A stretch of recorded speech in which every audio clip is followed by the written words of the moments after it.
Hi everybody, just wanted to make an update video on the stellate ganglion block because I had a commenter, um, his username is gay is the way 530.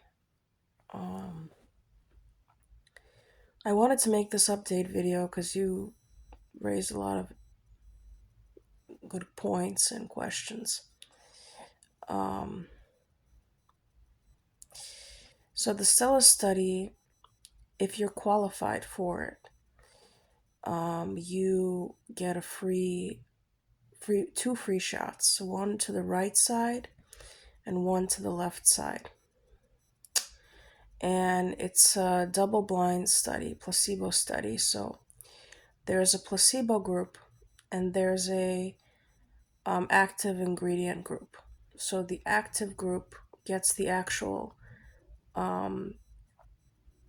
anesthetic, and the placebo group doesn't initially, but at the end of the study, everybody that participated gets both shots, to the right and to the left side. So regardless of whether or not you're in the placebo group in the beginning, you're going to end up having the same amount of shots. It's just a matter of timing. In my case, I actually got the active ingredient from the very beginning. So I went in, they did my right side, and I knew that it was the active ingredient because that day I had a toothache, and it was a very bad toothache on my right side. And the stellate ganglion block was originally a pain, a procedure designed for chronic pain, to alleviate chronic pain. So Lipov didn't invent the procedure, he just refined it for PTSD specifically. And immediately after the first shot, my right side, that toothache was basically gone. And I knew that I had the active ingredient. When they unblinded me, I wasn't surprised. And soon after that, they did the left side. I can only speak from my own experience. But you asked if I, became less jumpy. In my particular case, I'm not a jumpy person.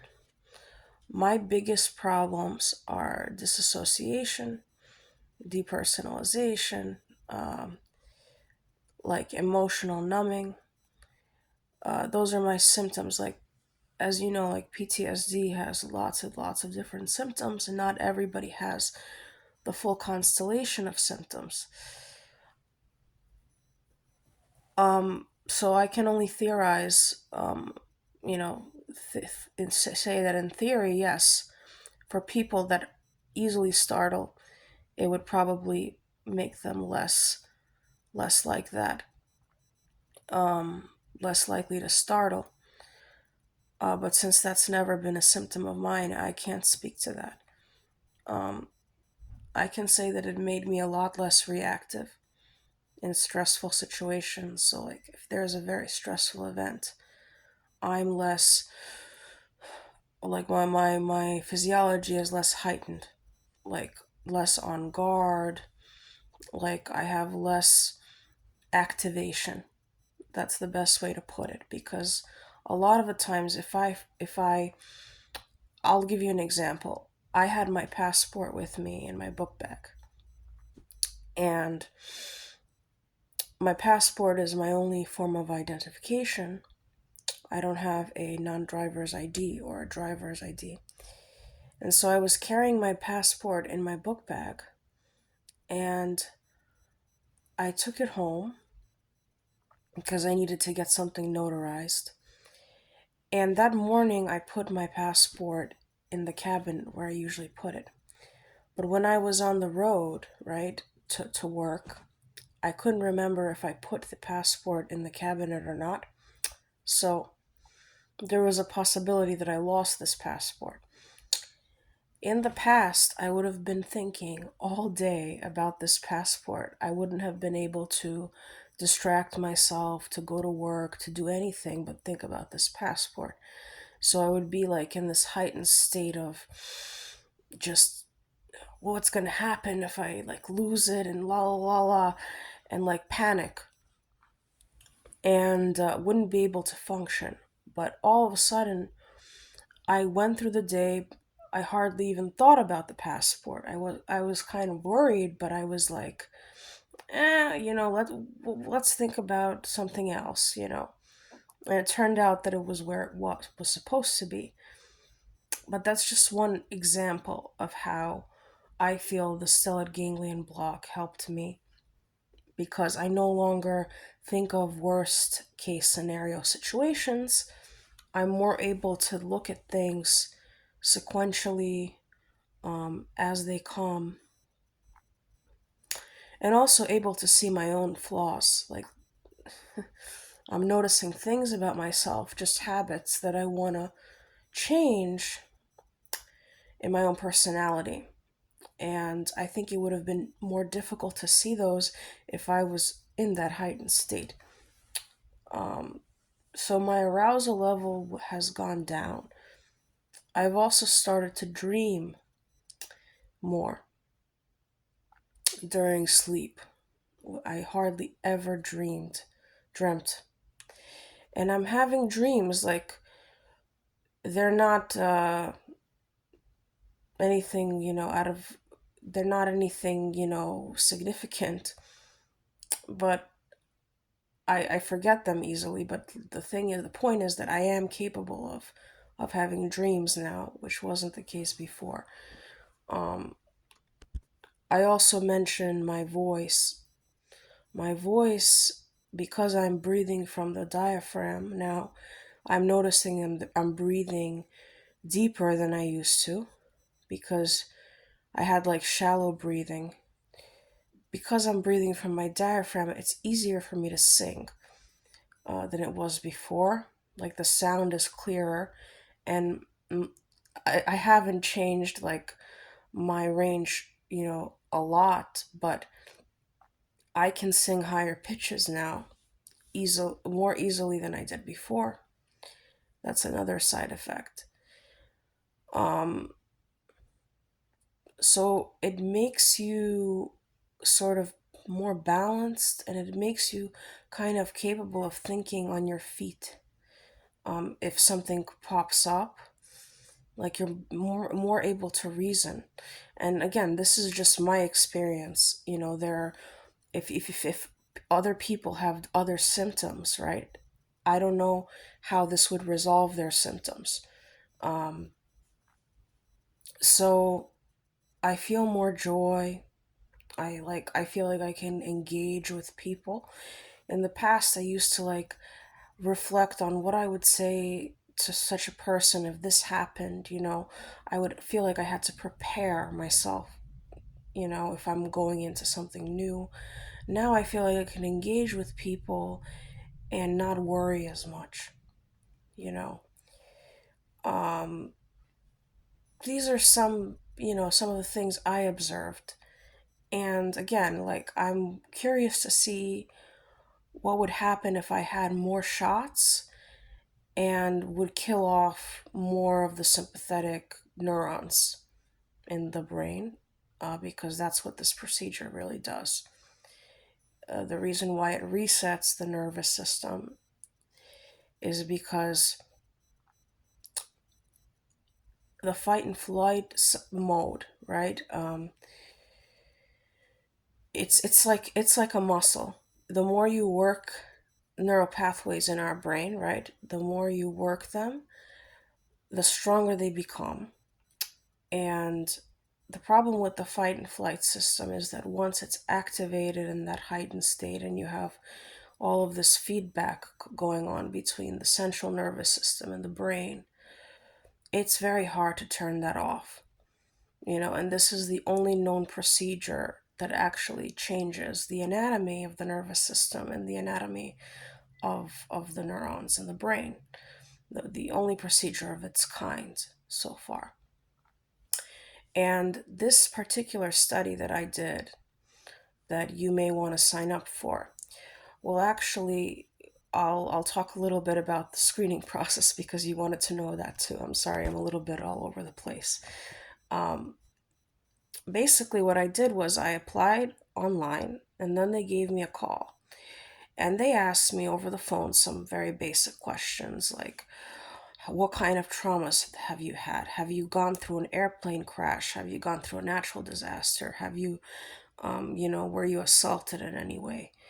Et cetera, et cetera. So they'll ask you like typical traumas that you may have been through that caused the PTSD. Have you ever been in combat? They'll go down the list, and then they'll ask you, what do you think is the most significant of trauma that you've experienced that affects you the most? And then you'll state that. And then if they feel that you have or can be a good candidate, they'll call you in and they'll have you evaluated by a professional, um, therapist. And the therapist will ask you these questions. We'll go through the list of symptoms for PTSD. They're all very different: catastrophizing, depression, anxiety, etc., etc. And they'll rate you, they'll ask you to rate your symptoms, and they'll have the therapist also ask about your history. They'll ask questions like, can you give me an example of this? Can you give me an example of that? So basically, you're having a diagnostic session with this therapist. Then at the end, the therapist will either clear you for the study or they'll say, you're not a candidate for this. They'll ask you about your history with recreational drugs, etc. Again, I don't know all of the specifics as to what would qualify you for the study or not. Like, my recommendation would be just to be as honest as possible. Um, and then after that, they will do an fMRI scan on you if you qualify, a pre procedure fMRI scan. And then that will confirm if you have the anatomy, the neural anatomy of somebody that has PTSD.